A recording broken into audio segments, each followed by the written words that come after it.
Hello and welcome to another conversation about conversations. I am your co-host Jacob Kubrak. With me today we have two more co-hosts, Jules Swisher, Alex Brown, and the man, the myth, the legend, Ivan Farber. Woohoo! Hey, thank you, Jacob, the legend maker, Thanks, buddy.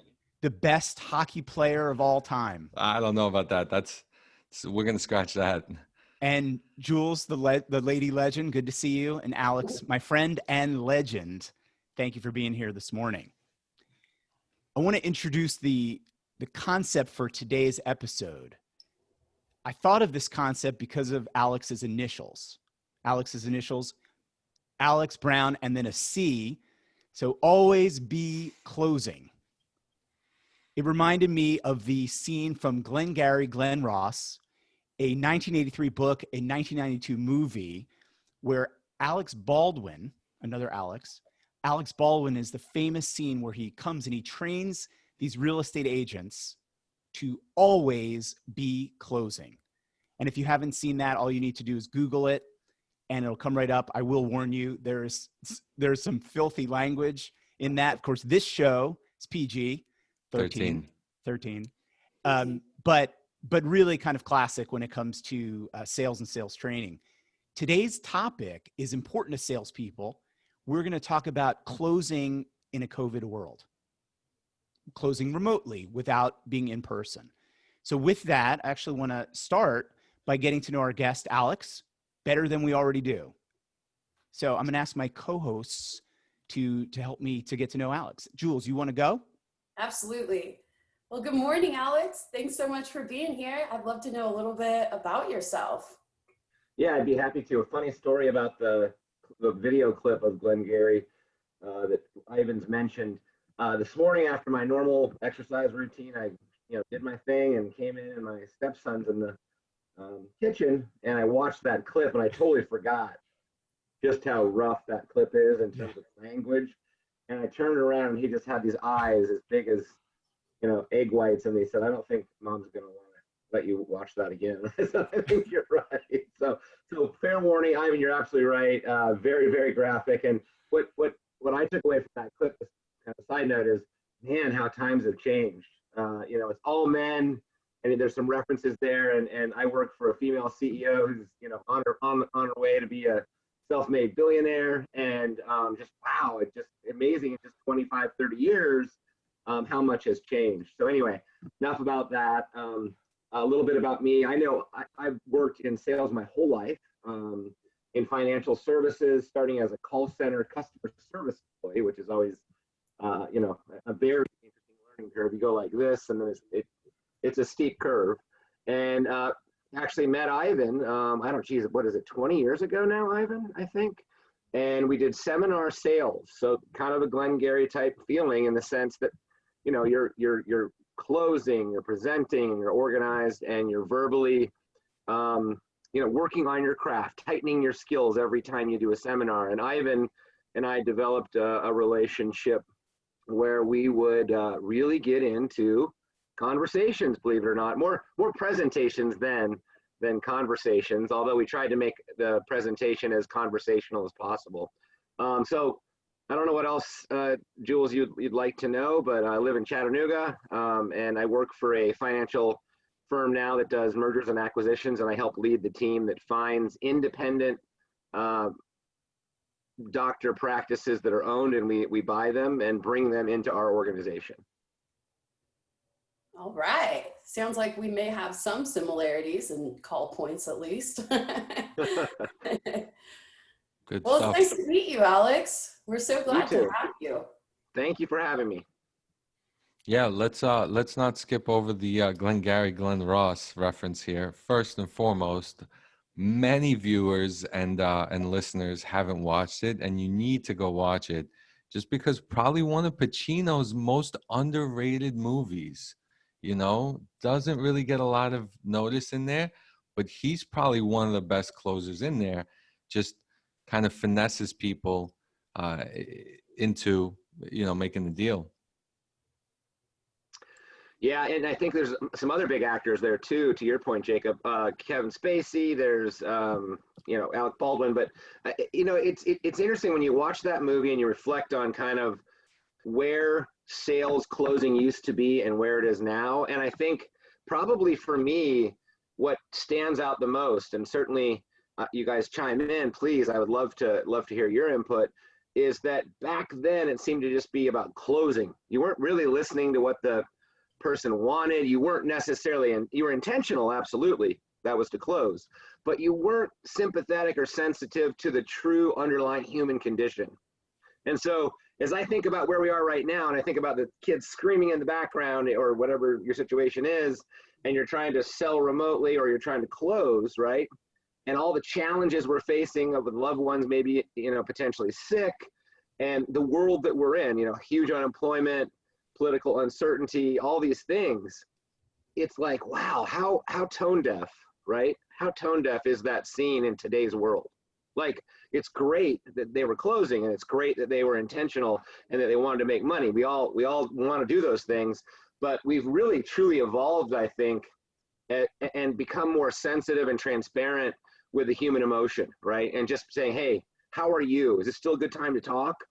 Is this still a good time?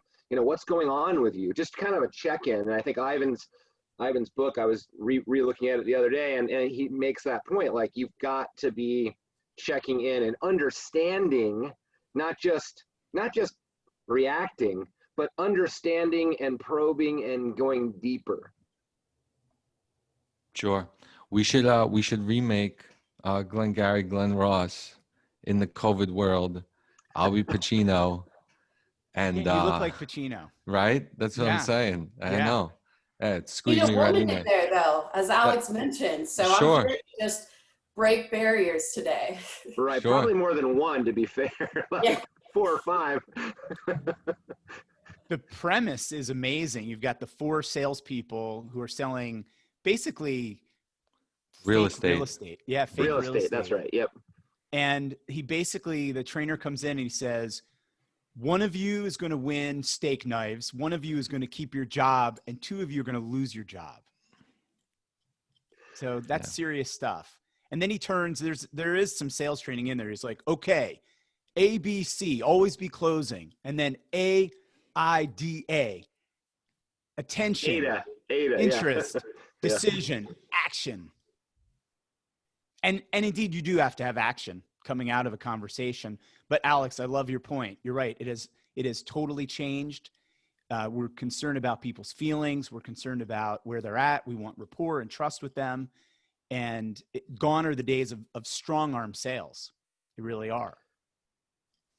Yeah, I think that's absolutely right. NPR had this great inside look at a car dealership, and it was like, it's dated now. It's 6 or 8 years old, and it was sort of the remnants of the old car dealership where they would be like strong arming people, and it was just painful to listen to because, the person didn't have the money, and they're trying to say, well, what car payment could I give you to make this work? And it just didn't feel ethical. You want to see salespeople succeed. I think we all do, but you also want to do it and know that you can look in the mirror, right, at the end of the day, and say, hey, this is consistent. I am consistent with my messaging, and I've listened and heard what you've said, and I think this is a solution that you should consider, right? And let them make the final call, but help coach them into that rather than sign here on the dotted line, as they said in the movie. Absolutely. So we're going to go roundtable here, give everybody an opportunity to participate with the first question that we're going to explore today, which is, what do you actually do to get agreement for action? What do you actually do to get agreement for action? Let's start with our guest, Alex. What's like your process when you get these deals to go? And start at the beginning.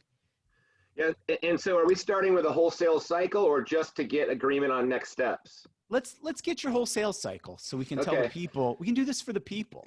Sure. Yeah. So give us the best things you've worked on your whole life, and then all just your best secrets. Throw it out into the internet. Yeah. So look, first, I think the elephant in the room has to be acknowledged, and I think this is the big secret right now, and that is to acknowledge There is no playbook. There's no digital remote selling playbook for a pandemic, because the last time we had a pandemic, we didn't have anything digital. So just acknowledging that we are in a new chapter. Like if we hold up, Ivan's book, there could be a new chapter, like how to sell in a pandemic, right? Like no one's done it, right? No one, because it's never happened.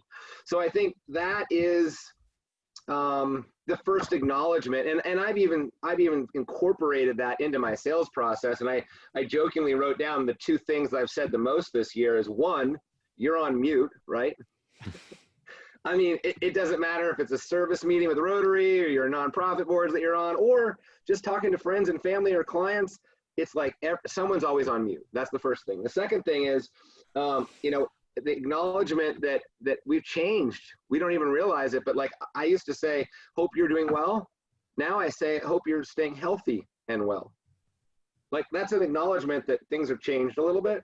And so I guess from the sales cycle perspective, the first thing I do now is just slow down and really listen, because you don't have, unless you're on Zoom, and even with Zoom, you lose some of the human interest or human nonverbal stuff. Just doesn't translate, right? Like in person, you kind of sense they step back, they go forward. There's this nonverbal stuff that really does matter, and we didn't really realize how much it mattered until we're forced to go 100% all digital, right? So I think the first step is to acknowledge that, and then the sales pitch itself, quote unquote, the sales pitch is just at a slower process, right? It's harder to get people to pick up the phone. They're busy. They're trying to figure out their kid's school schedule or their own challenges.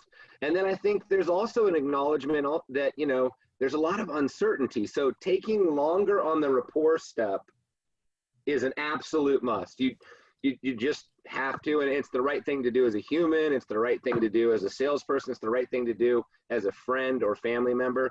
And I think that first step in getting the rapport and trying to understand, are they operating in a really good place, a bad place, a scary place? And then frame your questions from there. And I think checking in throughout it, is this still a good time to talk? One thing there's always been a debate about, and I've always stuck to this, and I always, on every call, no matter what, even with family, is this still a good time to talk? And there's a lot of debate here. So if one of you says, nope, I don't agree with that, because then there is the option of that person to say it's not a good time and never take your call. My experience has been, if you're truly professional and you keep asking that, they will invite you to do this dialogue eventually when it's right for them. And I had one situation where he turned me down like 11 times. Said, nope, not a good time. And I could have given up, but over the course of a year, he's finally like, yeah, this is a good time. Finally, thank you for being so patient. My mother was sick, I didn't know him well enough to know that, but we got to it and then we headed down. So I don't know if that gives you a good starting point. I know I've talked a while. I don't like to do the talking. I like to do the listening. It's a good starting point, but I'm going to give you two different ways of thinking about, is it a good time to talk? Because Okay. I've actually done an episode where, is it a good time for what?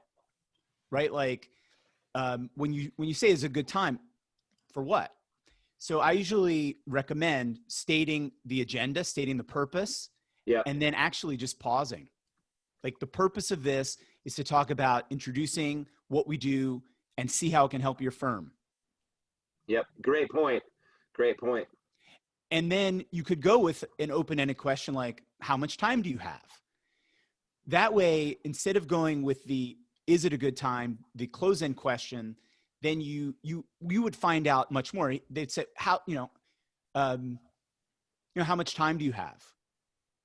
Right. And Jules, we practice this one too for the doctors so that you could get a framework and work within that framework. So that's one idea for you, Alex. Yeah, I like it.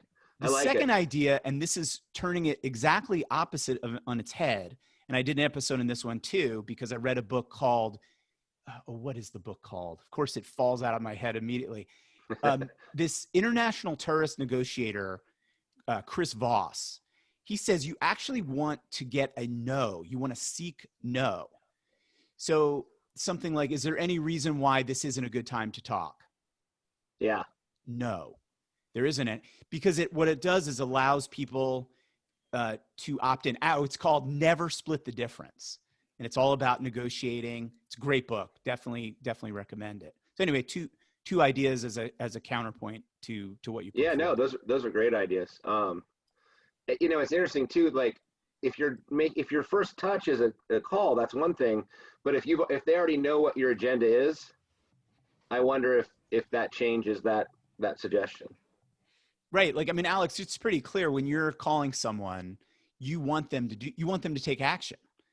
Correct. And so putting it out there as to what your purpose is, then it gives them an opportunity to choose. So I guess there's the one, they powerfully choose, or two, they powerfully not. But what I like about what you do is you give them the control. And that is really important, to give them the control. Yeah, I think, put another way, I try and meet them where they are. Yeah. I don't know if that. Yeah, perfect. All right, I want to hear from Jules.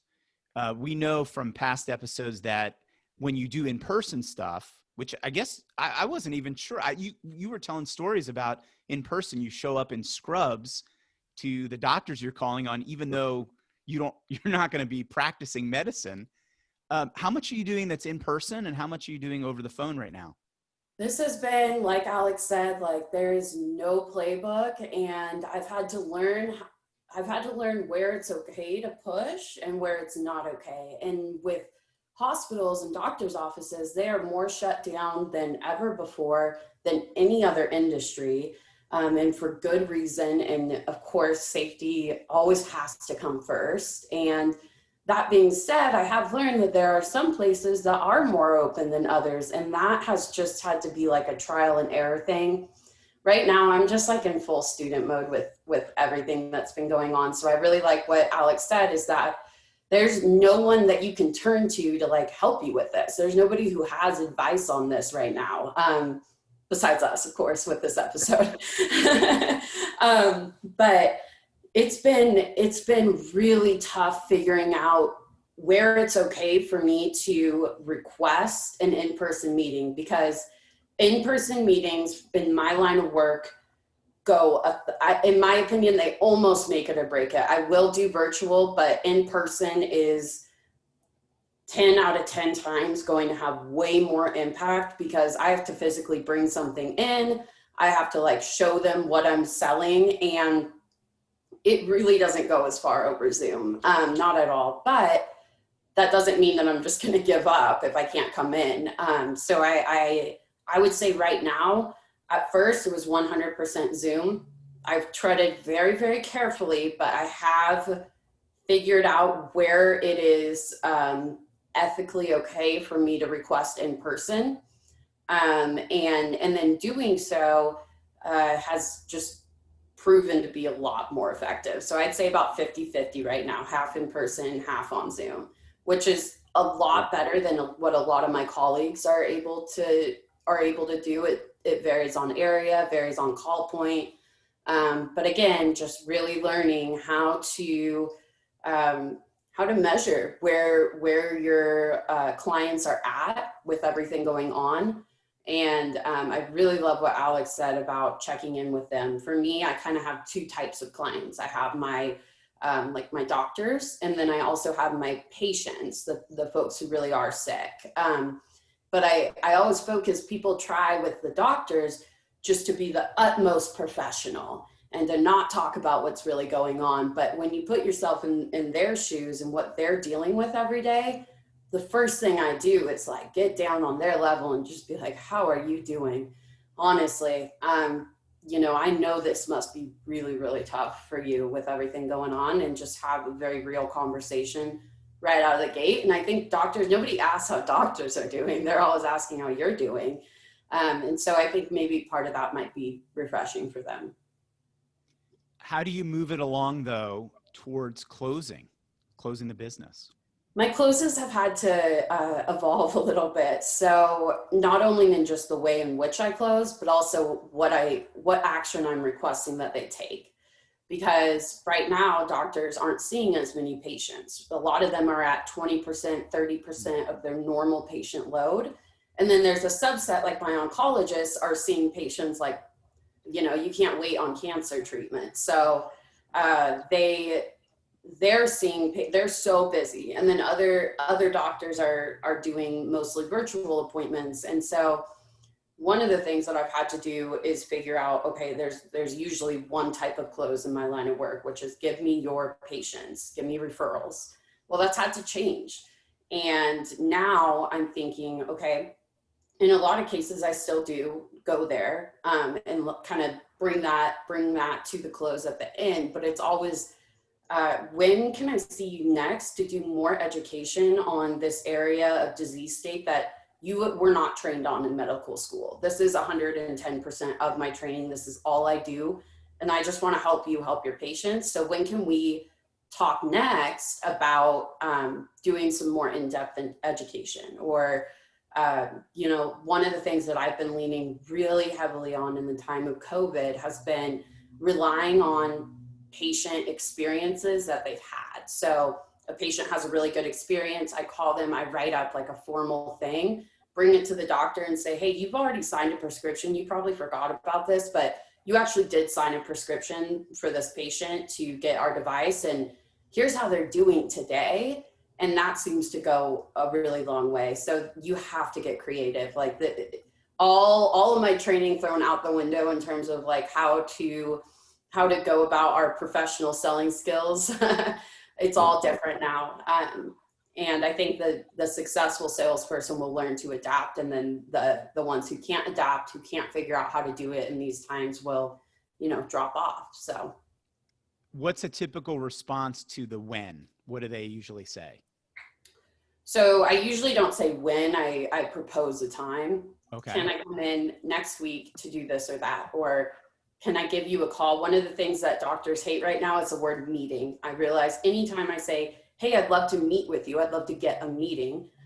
I do not, it's like a cuss word for me right now. I do not use the word meeting. They hate it. They just shut down. They go, I'm not meeting anyone right now. Don't you know? Come on. Like they act like I'm just so insensitive. So, and that's the thing is you can't come across like you don't care about their work, their safety, everything that's going on, you know, because right now everybody just wants to put reps and vendors on hold entirely. Like you can wait. This is not urgent. All I'm trying to do right now is get by. And my response to that has been, well, that might be the way that it seems, but actually this is urgent because this disease state doesn't wait. This is a chronic and progressive disease, and people are sitting at home right now getting worse, and they're gonna come to the hospital at some point because of because of this untreated disease state. So I kind of use that, but yeah, it's I've been using things like, I'd love to chat with you for 10 minutes. Can I call you today? Or I'd love to chat with you again. You know, just really keeping it casual as well. Like we're not doing meetings anymore. We're just talking. No big deal. So it's agreement for some kind of action in the future. Mm-hmm. Cool. And I have been getting great business, which is incredible. You know, I took one hard month along with every single other person in my company and probably every company ever. But things have recovered really, really quickly. So I have to believe what I'm doing is working, because my business is in a better place than it's ever been. And that's incredible. That's so amazing because I have every excuse and reason for it not to be. But I think if you always keep your focus, not on, I mean, this might sound weird, but not on closing, but actually on helping the patient and helping your client. That's what I always patient-centered, because at the end of the day, that's why I'm here. I'm here to help people. And I really believe strongly in that. And I'm here to help doctors and patients, both. And when I focus on that, and when I let my actions be driven by that, not by making money, the money always follows. So. Well said. Let's hear from Jakub Kubrak. From you. I'm going, but last. Okay. Yeah. What do you have to say, Jacob? Yeah, all great points all along the way. I think you just have to be adaptive. I mean, I've only done things over the phone for the past couple of years, so kind of nothing new, but I do agree that people react differently, they interpret things differently. So you have to be aware of that and ask those questions to figure out, if they're in the right state of mind, if they understand what you're trying to talk to them about, and if they can actually make a decision. I think closing people that can't make a decision or don't want to be closed isn't going to get you a lot of what, you know, you're looking for. So finding the right people and identifying and just being adaptive. I mean, some people you soft close, some people you got to push a little harder, right? I mean, or not, maybe not push, but just kind of show them or be more enthusiastic, bring more energy. Some people you don't, and it just takes time to figure all those things out. In regards to COVID, I'm going to take the opposite on all of this. I think that it just another objection down the road or something. It's like if this is important to you and you asked about information about this, then there's got to be some time. I mean, it's not like you're with your family 24 hours a day. It's not like you're not working, right? I mean, if they're a doctor or a lawyer and you're selling what they need to work, then obviously maybe some questions aren't worth the time there. But yeah, I think that it's just another objection, and 95% of those are just first thing that comes to my mind type of situation. So I'm going to throw it out there and hope it works, right? And if not, I'm going to throw another one. And if that doesn't work, I'm going to throw another one. And after about 3 or 4 of those, if somebody's just throwing objections at you, whatever they are, it's just not worth the time, right? You want to find people that are like, hey, this and that, but yeah, I can make time for this, or yeah, I am interested in that, right? Get those buy-in signals. And then you get enough of those, you close it by simply asking if they want to do business, right? As you can make it as intricate or not intricate as you want, right? Some people say, hey, do you want to give this a try? Hey, would you be open to, working with us, or whatever it is? But you need those kind of stepping stones of agreement and, asking the right questions along the way to get everything. But great points all along the way. So you shoot at the puck at the net a lot. Yeah, you got to shoot. Right. You just keep shooting, and you're determined. Eventually something's going to go in, even by luck. Jacob, I really like, I like your metaphors always. You always have a good sports metaphor. I'm going to tag that. I'm going to tag along with that and say right now, one of the things that's really had to change for me is like an extreme amount of patience and persistence, more so than normal. So like I picture like I'm going to go football. I picture like a long shot, like go long. And I'm just like, I will get no at every like 10-yard line, and I say, that's okay. I understand.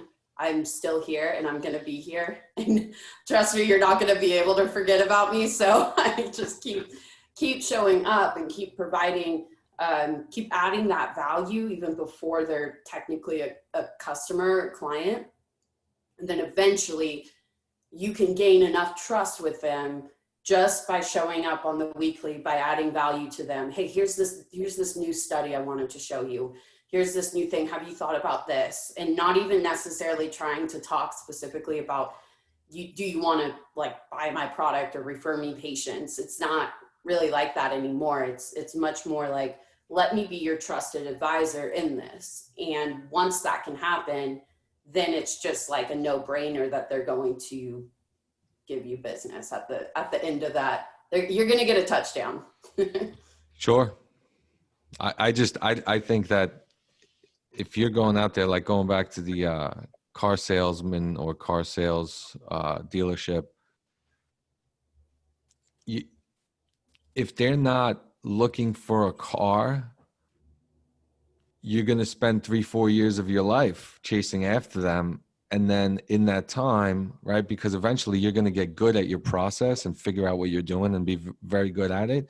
You're going to ask yourself a question like, do I need to really spend more time on this type of person where I have to throw to them 700 yards, right, just to get a touchdown, right? And you'll weed those people out, and then you'll figure out who's, you know, the person that you're going to throw a 10-yard touchdown to.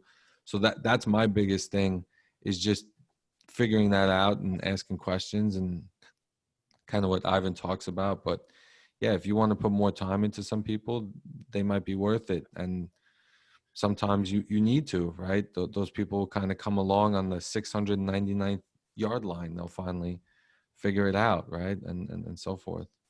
Now, Jacob, I would say they probably wouldn't be in a car dealership, though, if they weren't looking for a car. I'm gonna just leave that there. Right, right. But there are car salespeople that will walk out of the dealership, right, and go pave the canvas and things like that. And it's like, if you make your whole sales about that, it's going to be hard for you to sell a lot of cars when people are coming into the dealership to buy cars. And that's the first kind of identifier, is this person looking for what I'm looking for? Otherwise, you're just going to waste time, right? Because in the time you get off a pitch over 45 minutes, maybe you could have found someone that actually is looking for help. And so, yeah, it's just a numbers game. But yeah, I agree with that. They should be in the dealership if they're looking for buy a car, or at least browsing. Now it's the internet, Carvana, all that stuff. Yeah, work smart, not hard. Yeah. So to me, a lot of this is industry specific. Like patient care, if it's cancer or eye health or your teeth, you know, those things are pretty inelastic, right? Like you can't just say, well, I'm not going to go get my checkup for forever. And so those things are a little bit different in my mind than the car, a more consumer discretionary item, like a car or a big purchase. And so I think there's been a lot of articles. I think HBR, Harvard Business Review, has had a few of these, and some others that have said, if you're making a pitch right now for an elastic item, a consumer discretionary item, you better make your pitch as if you're pitching the CFO, because 50% of purchases have been just put on hold, period. Like, so if they're taking those CapEx purchases, right? And this is a B2B play mostly I'm talking about. And they're not going to go upgrade their systems right now when they need to spend that money elsewhere, or maybe, you know, furlough people. So I do think it is very, you know, we can talk about like individual sectors of the economy.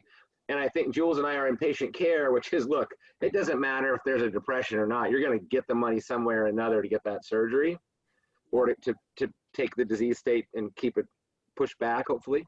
And so I think that's an acknowledgement too. But I will say, since this is a COVID discussion, one thing that I thought about is, how has the sales cadence and the sales cycle changed? Do you guys feel like it's changed? And I personally, from what I'm doing, which is talking to patient-facing doctors, right?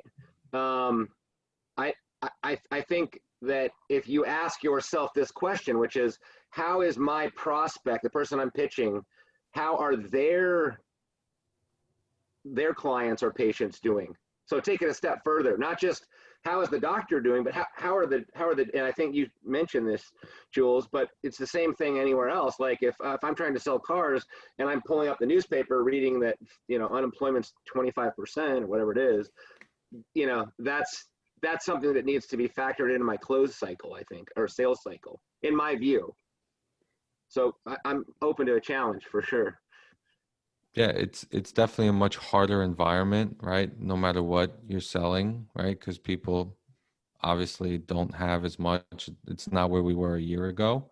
Mm-hmm. But I mean, that's why we're salespeople, right? That eventually the strong survive, and you're going to adapt. But I mean, it just varies by person. If they're the type of person that wants to tell you all about what's going on and how they feel, you let them. If they're like, hey, just get to the point, then just get to the point.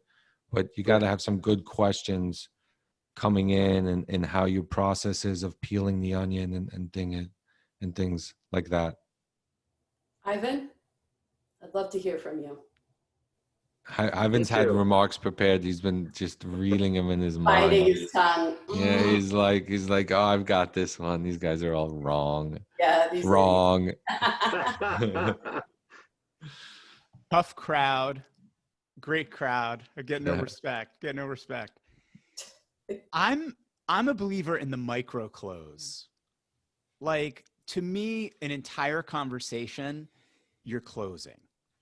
That even from that beginning of talking to somebody, I'm looking for a micro close. So this is one of those things that cold callers, when I coach them, they're always like, "What are you talking about?" But I'm a big fan of, you don't say your name right away. And I always get pushback. I say, "Well, my boss said I have to say my name right away." But I always say that the name of the company, I'm calling from XYZ firm, and the purpose of my call is to introduce myself to you and what we do. I haven't said my name yet. I've said my firm's name because I can hang my hat on that. And when I don't even say anything else, then they will speak into that. To me, that's like the first close. When they say, "Okay." So whether it's silence, whether it's a closed-in question or an open-ended question, at each step, if they take some kind of action, then I'm moving towards the close. And I would say, inside of a conversation where you're going to get someone to commit serious dollars, maybe there's 50 micro closes along the way. And so at each juncture, so I had a manager about 10 years ago who taught me to like make a decision tree. Like, at every juncture of that conversation, of that sale, have a decision tree. And the answers, especially when you go open to gain information, and then close in with a close-in question. And each close-in question is going to be yes, no, I don't know, or yes, no, maybe. The next question is always going to be why. Why, or what makes you say that? You know, you say, "Do you have time for a meeting?" Well, that's a juncture point where they're going to say yes, no, maybe, and go with that. So to me, closing, the ultimate is micro closes. It's always be closing. Always be closing. Always be closing. Yeah, that's good stuff. I agree 100% with you, Ivan. I think that Jacob made a point, though, about prospecting. And so if 50% of the folks are really in a starving situation, like, small business is hurting, right? We all know that. And if I have a book of business and I can call the larger ones that maybe have more capital, right? That maybe have the ability to even be a buyer. I'm not saying my industry right now, I'm just using an example. I think that the sales cycle and the sales segmenting your book is so critical right now, because you've got a third of that book that they might need to buy, they might want to buy, but there's no money. Okay. And I think that is that's what happens in a pandemic, unfortunately. Well, we're going to get back to normal. I'm not Chicken Little here, but I think that right now, if you're not taking that initial first discussion point of, hey, who am I calling?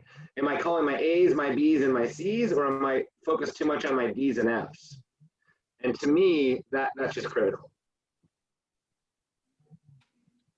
So the second question we want to explore is just, what do you find hardest about closing in a COVID world? What do you find hardest? We've touched on a little bit, but Alex, you want to go first? Yeah, so, I think right now what's most difficult is to get a firm commitment, right? Well, it's gotten a little better, but in March and in April and May, June, trying to tie people down to, yeah, I'm ready to go, I want to do this. They're worried about a lot of other things, right? They're just in a different mind state. And so getting to the need behind the need, which I know we've all taken, professional selling skills or learned about these terms, but really what we're trying to do is get them to articulate to us what they say their need is, and then just to pause and say, okay, what I think I heard you say is this.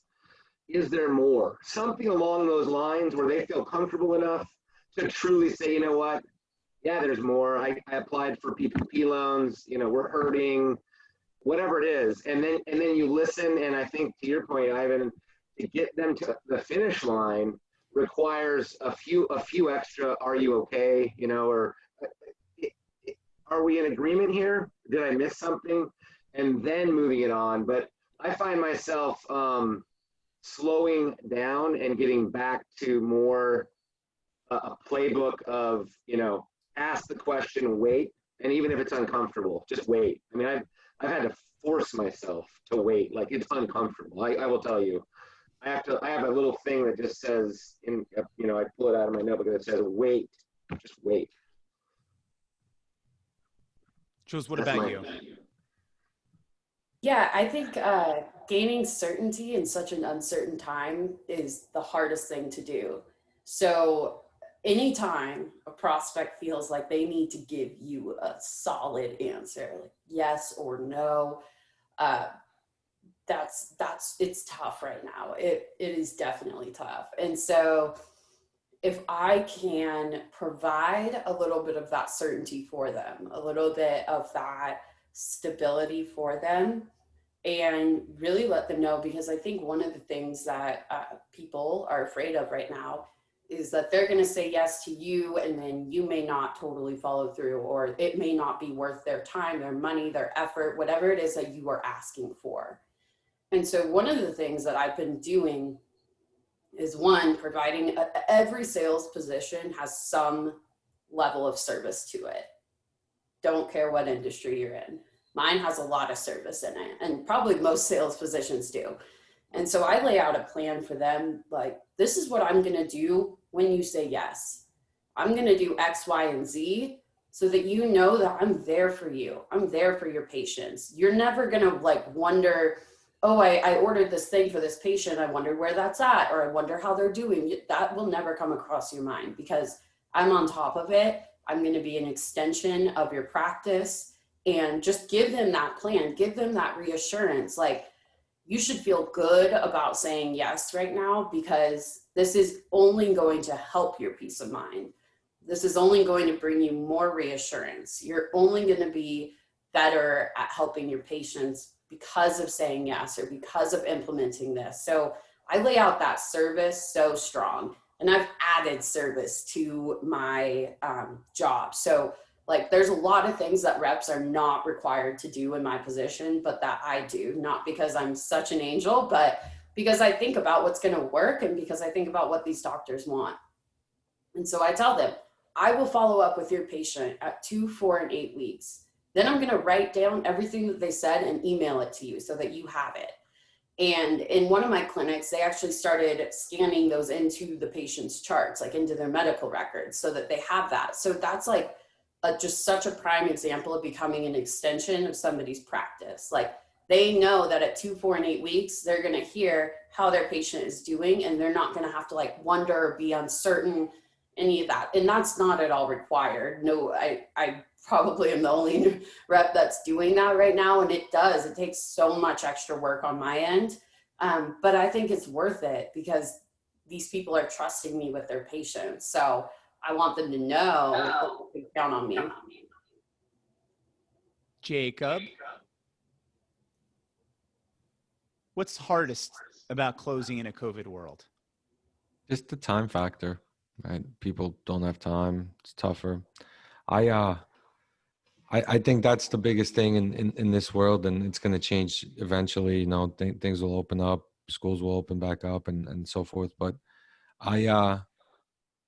we were talking about Glengarry Glen Ross and always be closing. There's a fun stat.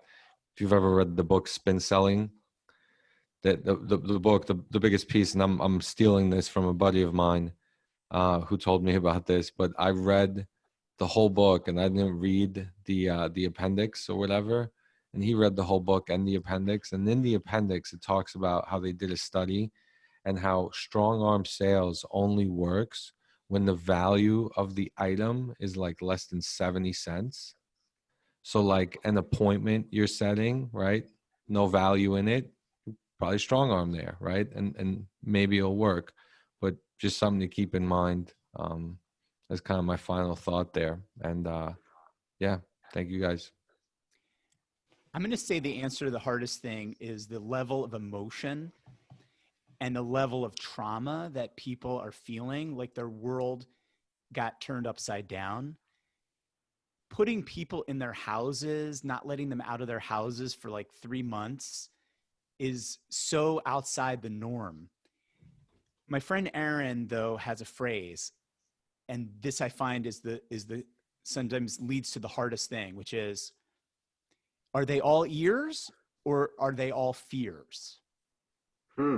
Because if they're all fears, they're not all ears.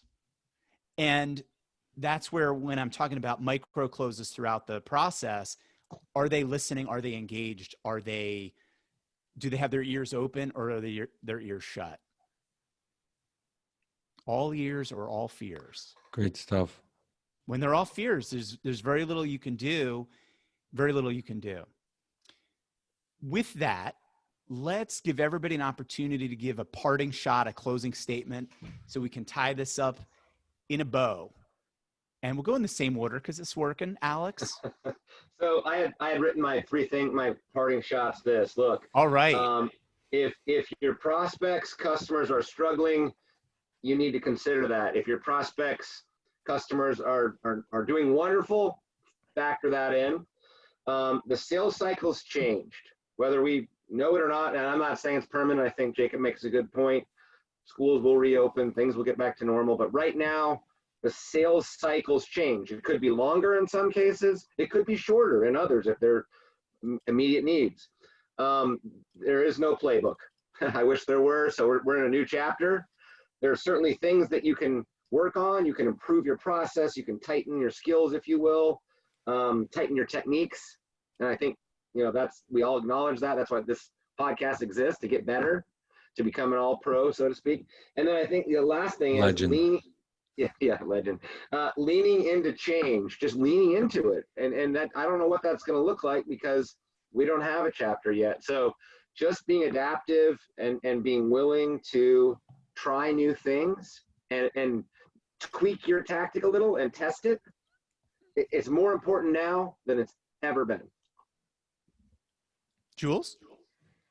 Wow, Alex, I am not even half as prepared as you are. I love that. Comes through with 3 points. Whew, knock me out of the water. All right. You can do it, Jules. I got it. Yeah, for sure. I think the one thing that comes to mind is to think about every conversation that you're having as an opportunity. Maybe it's not closing right now. Maybe it's really helping another person feel heard.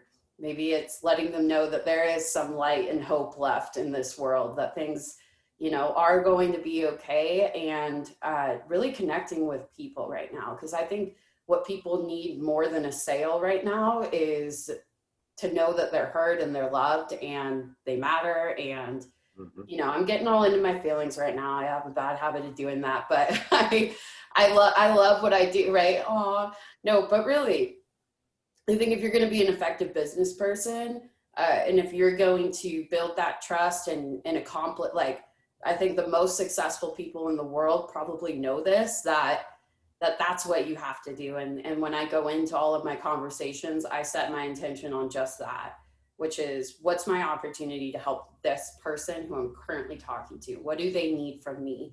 And maybe right now it's not what I'm selling, but maybe down the road, if I can have a good conversation with them, that it'll lead there. So I think those are my parting words. Good Thank you, stuff. Jules. Jacob? No parting shots. Just keep getting better, and if you're not closing, and figure out what other people are doing, and ask them for help. But yeah, always be closing. No parting shot is actually a parting shot. Okay, then one parting shot. Here's my parting shot. I want to thank the 3 of you for having a conversation with me about conversations. I think it's a very needed thing to be doing for anyone who's client facing, to be having conversations about conversations. So I'm really grateful to the 3 of you.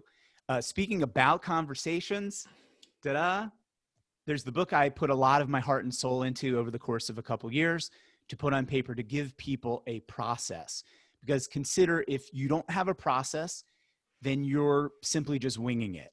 And If you don't have a formula, then you're just making it up as you go. So I want to encourage people to check it out. You can buy it on Amazon. But mostly I want to thank the three of you. I want to thank for everybody out there who's watching or listening. We want to hear from you.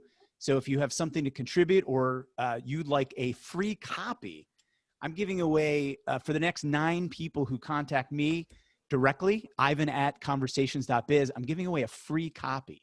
So I want to hear from you. We want to do this show for you so we can make a difference for you. So thanks, everybody. Thank you. Thanks, everyone. Have a good weekend.